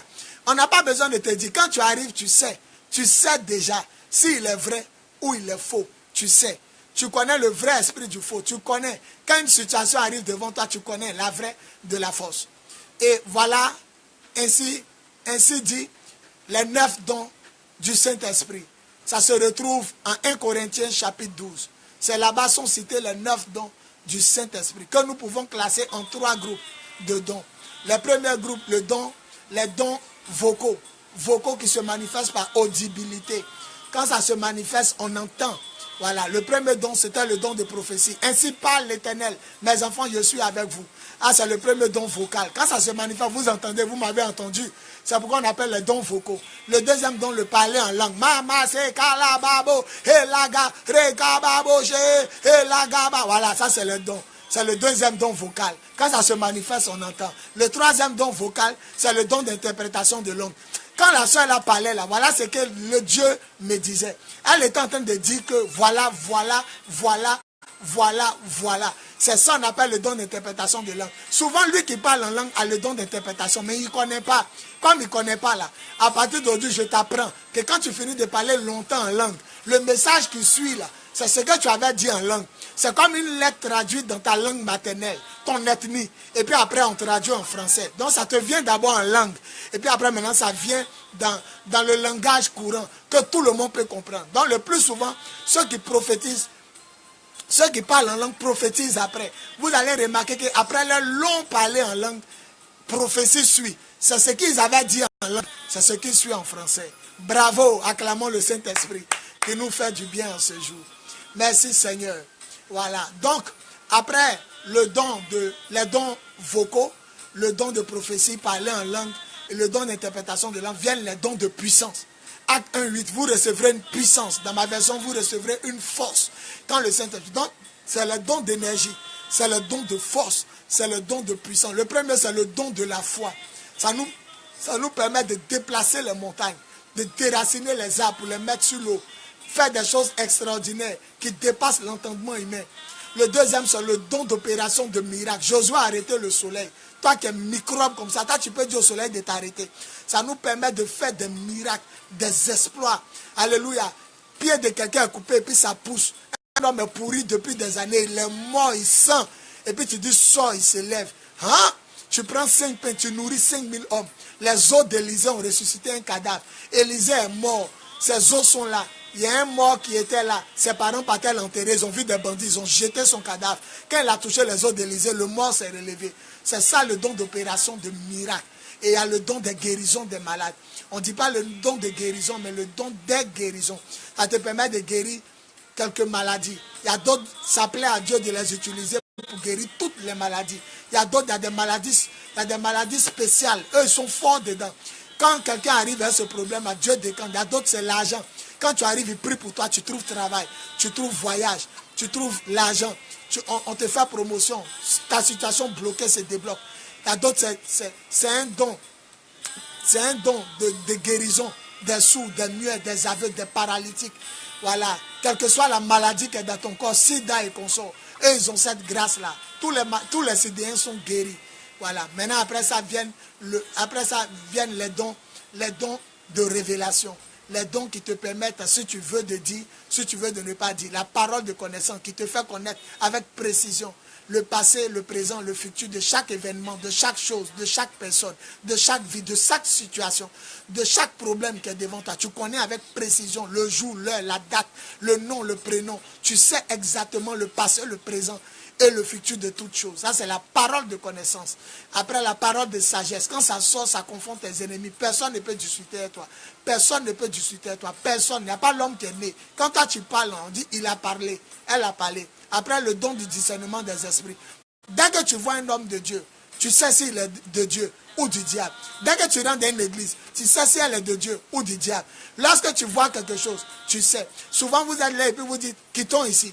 Et dès que tu quittes, il y a un danger qui arrive. Soit l'immeuble tombe, soit la guerre arrive, soit un camion vient écraser les gens. On dit, comment tu as su? Tu dis, non, j'ai senti que je devais quitter ici. Souvent, tu arrives dans un lieu, tu dis, quittons la maison. On dit, à quoi? Tu dis, l'atmosphère est lourde. L'atmosphère est lourde. Souvent, vous rentrez dans des lieux, vous vous sentez mal à l'aise. Quand vous quittez, vous vous sentez bien. Quand vous revenez, votre esprit ne se sent pas bien. C'est le don du discernement des esprits. Ça te permet de savoir ce qui est bien, ce qui n'est pas bien. Souvent, tu es là et puis tu sais que l'homme n'est pas bien. L'homme qui veut te marier n'est pas bien. Tu sens que la femme là n'est pas bien. Quelque chose te dit. En réalité, ce n'est pas quelque chose. C'est toi qui es quelque chose. C'est l'Esprit de Dieu. Dieu n'est pas une chose. C'est lui qui est en train de te mettre le discernement. Et tu ressens. Tu dis, quittons ici. C'est pas, non, là n'est pas bien. Je sens que la fille là n'est pas bien. Je sens que le restaurant en Évry Moïse, c'est pas bien. Et dès que tu quittes, tu apprends qu'on faisait des sacrifices humains. Tu apprends des choses. Ça, c'est le discernement des esprits. Soyez bénis. Et nous allons parler maintenant des fruits du Saint-Esprit. Les fruits du Saint-Esprit, Galates 2, 22. Celui qui a l'Esprit de Dieu doit connaître les fruits du Saint-Esprit. Galates, ça doit vous animer. Regarde, si ça ne t'anime pas, tu es un menteur. Tu comprends, non? Si ça ne t'anime pas, tu es un vrai menteur. Nous devons connaître les fruits du Saint-Esprit. Après le 9 dons, il a 9 fruits. Nous devons connaître ça. En Galates, chapitre 5, le verset 22. Numéro 1.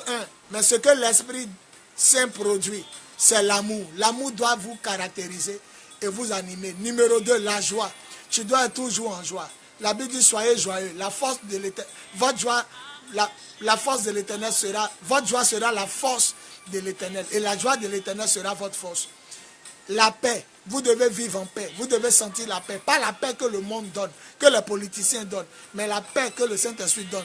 Tu es dans la barque, et lui, le vent s'est levé, la mer s'élève, mais il y a une paix dans ton cœur. Tu es dans le car, dans l'avion, tu es dans le moyen de transport, l'autobus, tu es dans le véhicule. Quel que soit le lieu où tu es, la région, le pays, mais tu as une paix. Il y a un danger qui arrive, mais toi tu es en paix. C'est cette paix-là que le Saint-Esprit donne. La patience. Un chrétien n'est jamais pressé. Il est patient pour recevoir. La bienveillance, comme David. Jonathan l'a sauvé. Son papa, Saül, devait le tuer. Jonathan dit, mon papa va te tuer, il faut fuir. Alors comme il était bienveillant, quand Jonathan est mort, il dit, est-ce qu'il y a quelqu'un dans la famille de Jonathan? Quand Jonathan est mort, David dit, est-ce qu'il y a quelqu'un dans la famille de David à qui je peux faire du bien? À qui je peux faire du bien? Est-ce qu'il y a quelqu'un? Et on dit à Méphibosheth, son fils qui est infime, il dit, amenez-le, va manger jusqu'à sa mort à la table du roi David que je suis. La bienveillance. Il n'oublie jamais le bien, le bienfait. La bonté, ils sont bons, ils partagent, ils sont gentils. La fidélité, ils n'abandonnent jamais Dieu, ils n'abandonnent jamais les hommes. Ils sont fidèles envers Dieu. Les heures de prière, les programmes de culte, ils sont bien. La douceur, ils ne sont pas colériques, ils ne sont pas nerveux, ils sont doux, ils sont paisibles, ils sont bien. Et la maîtrise de soi, ils savent se maîtriser face au péché. Ils ont la maîtrise de soi. Ils ne s'emportent pas vite, même quand on les provoque. Ils ont la tempérance, la maîtrise de soi. Galates chapitre 2, verset. Galates chapitre 5, verset 22.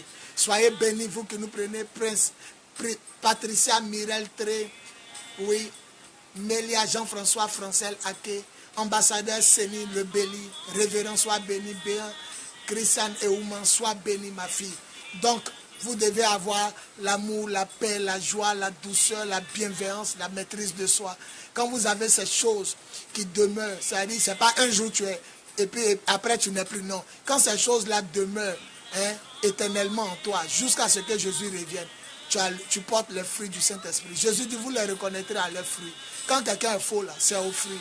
Le diable n'est pas amour, le diable n'a pas de joie, parce qu'on va le brûler en enfer pour toujours. Il ne peut jamais être en joie. Le diable ne donne pas la vraie paix. Le diable n'est pas patient.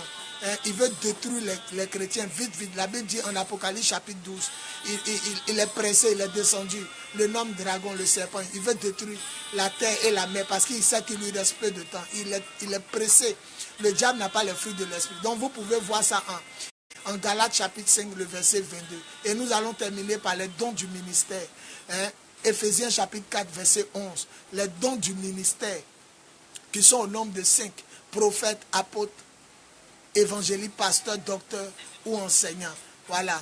Les apôtres, eux, ce n'est pas ceux qui ouvrent l'église. Les apôtres, eux, ils gèrent le fondement. L'apôtre Paul dit, vous devez nous regarder, nous les apôtres. 1 Corinthiens chapitre 4. Vous devez nous regarder, nous les apôtres, comme des gens à qui est confié les mystères cachés du royaume des cieux. C'est pourquoi Jean a pu voir l'Apocalypse. Normalement, Apocalypse, c'est un livre de révélation. Normalement, c'est les prophètes qui devaient voir. Mais Jean qui est apôtre, il a vu ce que les prophètes n'ont pas vu. Sois béni, Rita A. William qui nous rejoint. Soyez bénis. Vous voyez, c'est un prophète qui devait voir l'Apocalypse. Mais lui qui a vu le livre le plus prophétique de toute l'histoire de l'humanité, de toute l'histoire de la spiritualité, c'était un apôtre. L'apôtre dit, vous devez nous considérer, nous les apôtres, comme des gens à qui est confié, comme des gens à qui sont confiés les mystères cachés du royaume des cieux. Il pouvait dire en 2 Corinthiens 12, je suis allé au ciel, j'ai vu des choses qui ne sont pas permises à voir, à entendre d'un être humain. Les apôtres, voilà les particularités. Eux, ils peuvent changer des dogmes à l'église, ils peuvent changer des doctrines, ils peuvent changer, ils ont ce pouvoir, ils ont cette grâce. L'apôtre, ce n'est pas celui qui bâtit l'église. Il y a des gens qui ne sont pas apôtres, qui ont plusieurs églises. L'apôtre, c'est celui qui peut venir dire, à partir d'aujourd'hui, je ne permets pas. À partir d'aujourd'hui, je permets. À partir d'aujourd'hui, j'établis ça. À partir d'aujourd'hui, je n'établis ça. Ça, c'est le rôle des apôtres. Les prophètes, eux, c'est les yeux, les oreilles, la bouche de Dieu. Ils entendent, ils voient et ils parlent. C'est les messagers. Prophète ne veut pas dire, tu t'appelles Akissi, tu as 16 ans. Prophète ne veut pas dire, je connais ton nom, ton prénom, ton âge. Ça, c'est le don de parole de connaissance. Et la Bible dit, dans le livre de Jacques, celui qui a besoin d'un don, qui demande à Dieu. Donc, tout le monde peut avoir le don. Même la balayeuse d'église, même celle qui reçut les WC à l'église, elle peut avoir le don de parole de connaissance. Le don de parole de connaissance accompagne les prophètes, mais ça ne fait pas de toi un prophète. Un prophète, c'est un messager. Vous voyez dans la chefferie, le chef du village, le chef ne parle pas. Le chef lui-même, il ne parle pas. C'est son porte-parole qui dit. Le chef dit. Voilà. Donc, on ne voit Dieu. Où il est caché. Mais qui est sa bouche? Qui sont ses yeux, ses oreilles? Voilà, c'est le prophète. Le prophète, c'est le messager. Maintenant, le don peut l'accompagner. Voilà. On a vu des prophètes qui n'ont pas fait des miracles dans l'Ancien Testament. On a vu des prophètes aussi qui ont fait des miracles. Il y a d'autres qui n'ont pas fait des miracles. C'est pourquoi les gens appellent prophètes majeurs et prophètes mineurs. Il y a des prophètes qui n'ont pas fait des miracles. Et il y a des prophètes qui ont fait les Abdias, les Habakkuk. On n'a pas parlé de leurs miracles. Les Michée, on n'a pas parlé de leurs miracles. Mais les Élie, les Élisée, les Moïse, les puissants prophètes, ils ont fait des miracles. Il y a d'autres aussi qui travaillent dans l'administration, comme les Daniel. Ils étaient auprès des rois. Voilà, il y a des prophètes qui sont auprès des rois. Nous, on doit posséder les présidences. On doit être auprès des rois. On doit être dans l'administration. Les pays sont malades parce qu'il n'y a personne pour montrer au roi la voie de l'Éternel. Les pharaons, ils avaient besoin de conseillers spirituels. Il y avait des médiums, des sorciers, des magiciens. Mais Joseph était auprès de lui. Il n'a pas dit qu'il faut tuer les autres. Non, lui aussi il apportait. C'est les Illuminati qui vous blaguent, vous les chrétiens. Un chrétien ne doit pas faire la politique. Et puis maintenant, on les laisse, ils coupent tête des enfants, ils envoient les guerres, ils maltraitent le peuple, courant est là, l'eau est là, on ne peut plus payer, les gens souffrent. S'il y avait un conseiller, il serait l'oreille, la bouche et les yeux de Dieu auprès du gouvernement, à l'Assemblée nationale. Je prophétise que les présidents chrétiens prennent les nations à partir d'aujourd'hui, au nom de Jésus. En vertu du pouvoir que Dieu m'a conféré en tant qu'apôtre des nations pendant mes 1 an 300 jours, je prophétise que tous ceux qui sont à la tête des États africains, à commencer par mon pays, soient des vrais chefs d'État chrétiens convertis en esprit, en vérité, à Jésus-Christ, baptisés d'eau et d'esprit. Au nom de Jésus, je prophétise que les chrétiens prennent l'administration de tous leurs pays, politiques, militaires, juridiques, financières, économiques et sociales, comment on appelle ça, médicinal, en tout cas tout ce qui est enseignant, toutes les firmes des pays, les postes les plus élevés, les plus en vue, même les plus bas, je prophétise que les chrétiens prennent ça, au nom de Jésus, pour diriger les gens et les nations dans la loi de l'Éternel. Et après le prophète vient l'évangéliste. L'évangéliste aussi, ce n'est pas lui qui crie dehors dans les rues. L'évangéliste, c'est lui qui parle de l'évangile. Voilà, la Bible, Matthieu, Marc, Luc et Jean sont les 4 évangiles. Dans lui, tout ce qui l'intéresse, ce n'est pas l'ancien, ce n'est pas les apocalypses. Lui, il demeure dans les évangiles. Il peut parler de ça, mais il parle beaucoup de Jésus. Il prêche la bonne nouvelle qui concerne Jésus. Tout ce que lui veut savoir, c'est Jésus et rien d'autre. Il parle de Jésus, l'évangéliste. Voilà, il se promène dans les nations pour parler de Jésus. Il est venu pour élever spécialement Jésus. C'est vrai que tout le monde doit parler de Jésus, mais lui, c'est sa spécialité. C'est comme lui qui fait la mécanique, il y a la mécanique générale. Lui, il fait tout. Maintenant, il y a la mécanique individuelle. Il y a d'autres, eux, c'est toléré. Il y a d'autres, c'est courant. Il y a d'autres, c'est électricité. C'est ça, il dit courant. Il y a d'autres, c'est le moteur. Et ils savent soigner le moteur de chaque voiture. Il y a d'autres aussi, ils font la mécanique générale. Tout ce que est problème de voiture, eux, ils font. C'est comme ça. L'évangéliste, lui, il est spécialisé dans l'évangile. Vous entendez dans son nom, évangéliste. Ça vient de évangile. Ça veut dire bonne nouvelle. Eux, ils annoncent la mort et la résurrection de Jésus, comme les apôtres. Tout ce qu'eux, ils veulent savoir, c'est Jésus-Christ. Les évangélistes parlent de Jésus plus qu'eux-mêmes. Ils ne parlent pas de quelqu'un d'autre que de Jésus. Ça, c'est leur grande force. Ils parlent de Jésus. C'est pourquoi Dieu les élève. Parce que Dieu veut qu'on parle de lui. Il dit quand viendra le Saint-Esprit, il vous remplira de puissance et il parlera de moi. Aujourd'hui, les gens ne parlent plus de Jésus. Même quand ils prêchent, il n'y a même pas Jésus écrit derrière en grand caractère. C'est pourquoi Dieu élève les puissants évangélistes. Ceux qui remplissent les stades, c'est tous des évangélistes. Renard Bonquet, Maurice Orelo, comment on appelle ça, T.L. Osborne qui est parti, Dr. Yonggi Cho, on l'appelle docteur, mais c'était un évangéliste. Tous les puissants serviteurs de Dieu, William Maron Branham, les gens qui ont bouleversé le monde entier, qui remplissaient les stades, c'était les évangélistes. Si tu parles de Jésus, il va t'élever. Si tu parles de toi-même, tu vas rester un petit nombre de fidèles. Non, les évangélistes parlent de l'évangile. Ils annoncent. L'évangile, c'est l'annonce de la mort et de la résurrection de Jésus. Claude Célérier, soit béni. Sandy Thérèse, soit béni, soyez béni. Ça, c'est les évangélistes. Maintenant, les pasteurs, eux, ils ressentent le besoin. Ils connaissent les besoins du peuple. Ils connaissent le cœur du peuple. Ils connaissent la vie du peuple. C'est comme une mère, quand son enfant pleure, au milieu de 1000 enfants qui pleurent, elle connaît la voix de ses enfants. Les pasteurs ont un cœur paternel, un cœur maternel. Ils connaissent, ils prennent soin des brebis, ils les visitent, ils les assistent, ils les soutiennent. C'est pas, le pasteur, ce n'est pas lui qui prend la dîme seulement. Non, le pasteur, c'est celui qui connaît le besoin du peuple. Il connaît le cœur du peuple. Il connaît sa souffrance. Il pleure avec ceux qui pleurent. Il se réjouit, c'est les brebis qui se réjouissent.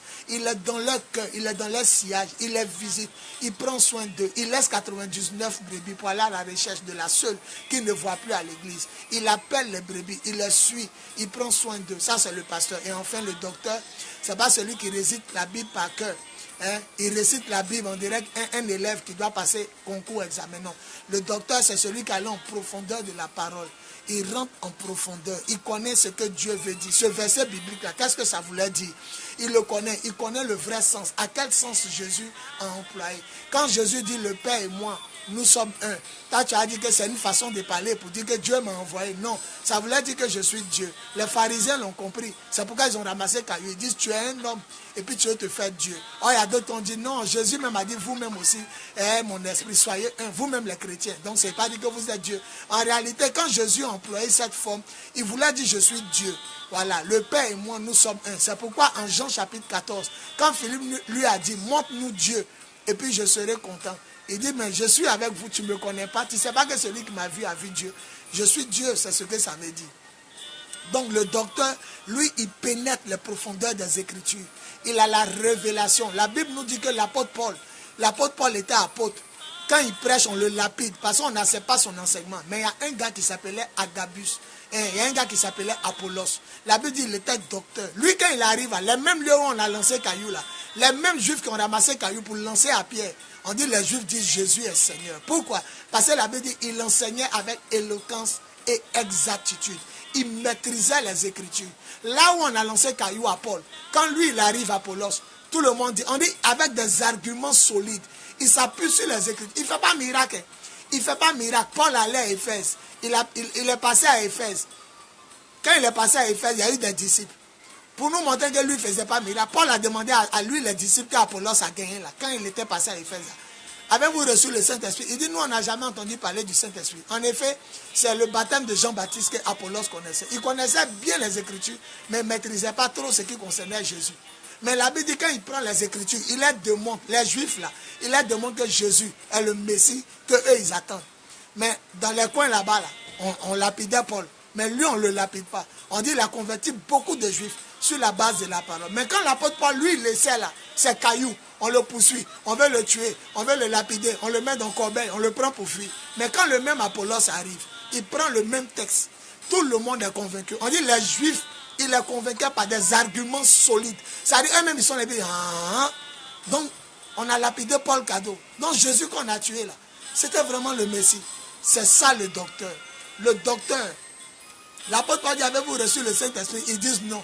Il dit, quel baptême avez-vous reçu? Il dit le baptême de Jean. Il dit, Jean baptisait d'eau pour montrer aux gens qu'ils voulaient changer de comportement. Mais il appelait les gens à croire en celui qui devait venir, c'est le Messie, le Christ. Et quand l'apôtre Paul, lui qui est puissant, lui il était puissant, il dégageait l'onction. Quand il a mis sa main sur les 12, ils ont commencé à parler en langue. Mais Apollos, lui, ce n'est pas la puissance. Mais lui, Apollos, lui, c'est de convaincre les gens avec exactitude. C'est là la force des docteurs. Il y a des docteurs de puissance et il y a des docteurs qui parlent. Eux, ils parlent. Mais quand ils parlent, là, tu ne peux pas discuter. Le musulman même est convaincu. Le sorcier est convaincu. Le bouddhiste est convaincu. Le mystique, l'illuminatiste, le franc-maçon, le Jésus-chrétien est converti. L'incrédule du quartier, lui qui gâtait les prières, les bâches, il renverse, il renverse. On ne veut pas prier ici, on ne veut pas église. Quand le gars commence à parler, le gars dit non, pardon, pasteur, tu m'as convaincu. Il convainc les gens dans les avions, dans les bus, dans les métros, partout dans les rues, les lieux publics, là où il y a le monde, partout, même une seule âme. Il convainc les gens. Ça, c'est les docteurs. Je prie que cet enseignement reste gravé dans votre cœur et que Dieu vous fasse porter du fruit avec les dons ministériels, les fruits ministériels et les dons ministériels, les fruits ministériels et les dons du Saint-Esprit, la grâce de Dieu avec vous. Que Dieu bénisse tous ceux qui ont jeûné 3 jours à sec, sans manger, sans boire, comme moi. Ça fait ma 3e semaine, tous les mercredis, jeudi, vendredi, sans manger, sans boire. Aujourd'hui est vendredi 13 octobre 2017, je descends à 18h. Tous ceux qui ont jeûné, descendez à 18h. Que Dieu bénisse ceux qui ont jeûné à sec comme moi. Que Dieu bénisse et purifie le cœur de nos vies, notre être entier, notre destinée prophétique et apostolique. Que Dieu bénisse tous ceux qui ont fait 3 jours à eau. Ils n'ont pas mangé les soirs, mais ils ont bu l'eau jusqu'à aujourd'hui. Ça vous fait 2 semaines. Moi, ça fait 3 semaines que je fais ça. Mais à vous, 2 semaines, soyez bénis. Et que Dieu bénisse enfin ceux qui ont jeûné et qui descendaient les soirs à 18h pendant les 2 semaines que vous avez commencé. Et aujourd'hui, que la grâce de Dieu exauce vos prières. Que ce qui est bloqué se débloque. Je prophétise le mariage, le travail, la fécondité, la promotion. Je prophétise la guérison, la délivrance, la prospérité, le salut. Quel que soit votre besoin, je prophétise que vous le receviez par la puissance du Saint-Esprit. Quant à moi, Dieu a fait des merveilles. Il fait des merveilles. Ça fait 22 ans que j'ai donné ma vie à Jésus. En 1995, le 1er mai 1995, on est en 2017, ça fait 22 ans. Mais je n'ai jamais eu passeport. Mais depuis que j'ai commencé ma série, quelqu'un s'est levé et la personne a fait mon passeport. Or, quand Dieu donne un passeport à un homme de Dieu, c'est les voyages, c'est les nations. J'étais dans 1 an, 300 jours de jeûne. Quand il m'a dit, tu es apôtre des nations. Mais apôtre des nations qui n'a pas encore passeport. Mais c'est dans cette série que c'est sorti. Je reçois des dîmes pas possibles. Je ne peux pas vous dire. Il y a certains qui me disent de ne pas dire. Même ce soir, il y a quelqu'un qui arrive et ça dîme. Demain encore, il y a quelqu'un qui quitte au loin sa dîme. Je reçois des dîmes pas possibles. Des ouvertures. Ça me permet de payer les appareils. Même bientôt, il y a fait un podium. Un podium en fer où on pourra déposer dans des grandes surfaces. Nous-mêmes, notre podium, on sera en haut. Moi-même, il y a payé parce que ce que je reçois est fort. Le Seigneur est en train de faire des miracles, des témoignages. Bientôt, on va payer notre terrain de l'église. Voilà. Si tu es là, que tu nous suis, que mon ministère, tu crois en mon ministère, soutiens mon ministère par Orange Money, plus 225 08 01 65 07. Je répète, si ce message te fait du bien, mes vidéos, mes publications te font du bien, commence à soutenir mon ministère au plus 225 08 01 65 et 07. Je jeûne pour toi. Je prie pour toi. Si j'ai fermé mon ventre, c'est pour vous. Je prie que vous recevez votre déblocage avant la fin de l'année. Et je prophétise aux femmes stériles.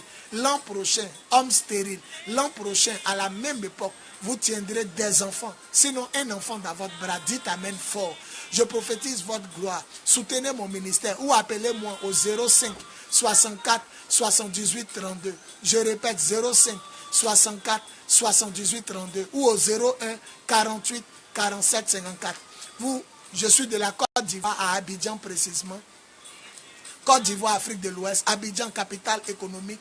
Nous avons plusieurs églises et nous en comptons en ouvrir.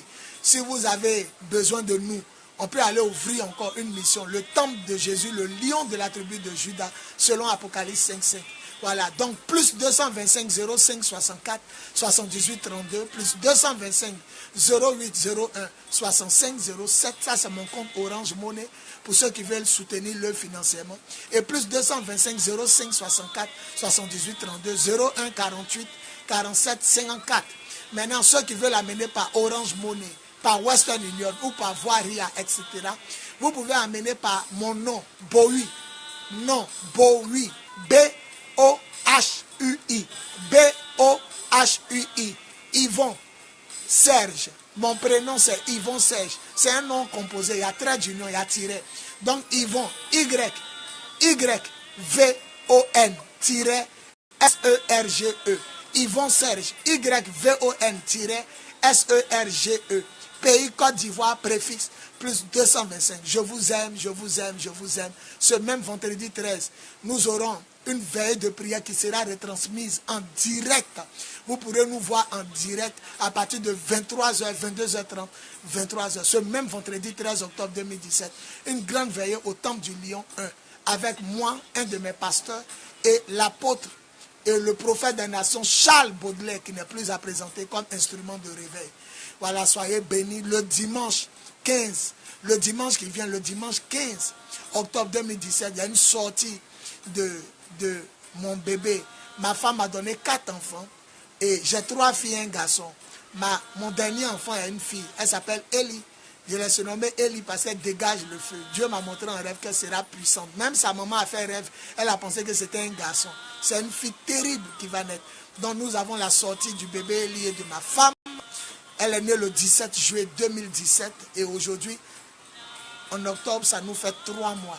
Donc la sortie du bébé Ellie, ça sera retransmis en direct à partir de 9h à 10h et de 9h à midi sur mon Facebook, Prophète Biz. Biz, c'est moi, Bowie Yvon Serge. Je suis prophète et en même temps apôtre. Mais Dieu m'a montré dans 1 an 300 jours pendant que je jeûnais, de 2014 au 17 avril 2016. Je répète, j'ai commencé mon jeûne en 2014. Je ne mange pas à minuit, je descends à 18h. J'ai fait ça pendant 1 an 300 jours. J'ai arrêté le dimanche 17 avril 2016. Voilà, que le nom du Seigneur soit béni. Dieu m'a dit, prends ton vrai nom. Biz, c'est vrai, c'est ton surnom, mais prends maintenant ton vrai nom. J'étais en 1 an 300 jours, mais quand j'avais atteint 1 an 100 jours, c'est là que j'ai fait le rêve. Je n'avais pas encore terminé. J'ai vu une grande affiche qui m'a apparu en vision. Je me suis vu de côté de profil. Il y avait des écritures, mais ce qui m'a marqué en bas de mon nom, Prophète Biz avait disparu. Or, je suis converti en 1995. Je n'ai plus vu Prophète Biz. Dieu a enlevé ça. Il a mis maintenant mon vrai nom, Bowie Yvon Serge. J'ai remarqué que les grands hommes de Dieu prennent leur vrai nom. Renard Bonquet, T.L. Osborne, Jimmy Swaggart, Maurice Cerello, Chris Oyakilome, comment il s'appelle même, Chibi Yeshua. Vraiment, chacun prend son vrai nom. Les grands pasteurs, Joël Francis Tatou, Marcelo Tounassi, je ne cite que les noms de ceux que je connais. Voilà, ici aussi en Côte d'Ivoire, il y a des grands noms. Jean-Marie Domoro, il y a les grands noms. Le prophète Kakou Sévérin qui est mort, comment il s'appelle même. Le prophète Hassan Kipré, comment il s'appelle même. Le prophète, cet homme de Dieu, je l'aime pour son autorité. La main de Dieu avec lui. Il a fait une vidéo tout à l'heure. Que Dieu l'élève, que Dieu le bénisse. Les grands hommes de Dieu, voilà, prennent leur vrai nom. Donc Dieu estime que je deviens un grand homme de Dieu. Je dois quitter maintenant la zizanie. Je dois prendre le vrai nom qu'il m'a donné. Il a poussé mes parents à me donner. Je suis né le 28 octobre 1975 au Plateau. Je suis né au Plateau.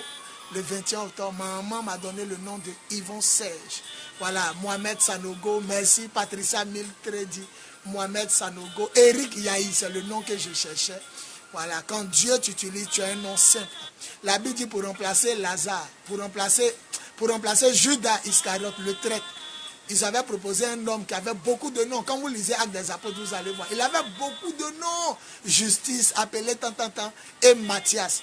Matthias, lui, n'a pas beaucoup de noms. La Bible dit le sort est tombé sur Matthias. Or, l'autre appelait Barnabas, surnommé. Son nom était trop long. Quand vous lisez Actes des Apôtres pour remplacer Judas, vous allez voir, on dit, quand on vient de citer pour lui, on dit, et Matthias. Et le sort est tombé sur Matthias. Un point, un trait. Lui, il avait un seul nom. Voilà, revenons à la simplicité.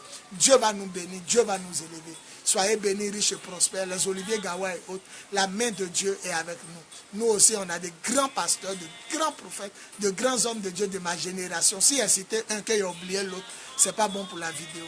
Voilà, je ne veux pas choquer un de mes frères. Soyez bénis, que Dieu bénisse tous ceux qui ont contribué au réveil. Que Dieu bénisse cet enseignement. Partagez la vidéo, faites du bien aux gens.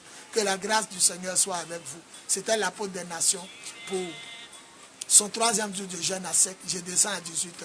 Je suis déjà marié, ma femme fait enfant, j'habite au Ramblin, j'ai quitté mes parents. Mais pourquoi je jeûne? C'est pour vous. Soyez bénis. Recevez la grâce de ce moment de jeûne. Recevez ce que vous devez recevoir. Que tout ce qui est sorcellerie soit brisé, célibat soit brisé, stérilité soit brisé, tout ce qui est problème de foyer soit brisé, pauvreté soit brisée, échec, blocage soit brisé, chômage soit brisé, maladie, envoûtement mystique, etc. soit brisé, que tout ce qui est problème financier soit brisé, problème de voyage, de travail soit brisé. Recevez le déblocage, rentrez dans votre miracle, soyez prospères et que les dons soient de plus jamais opérants en vous, les fruits de plus jamais opérants, et sachez votre ministère et exercez Dieu dans l'amour, la vérité, la puissance. Que l'amour du Père, la vérité du Fils et la puissance du Saint-Esprit soient avec vous. Je dis bien l'amour du Père, la vérité de Jésus-Christ et la puissance du Saint-Esprit soient avec vous. Au nom tout puissant de Jésus, on dit 9 fois Amen. Amen, Amen, Amen, Amen, Amen, Amen, Amen. On acclame le Seigneur. Gloire à Jésus. Gloire à Jésus. Amen, Amen. Vous descendez à 18h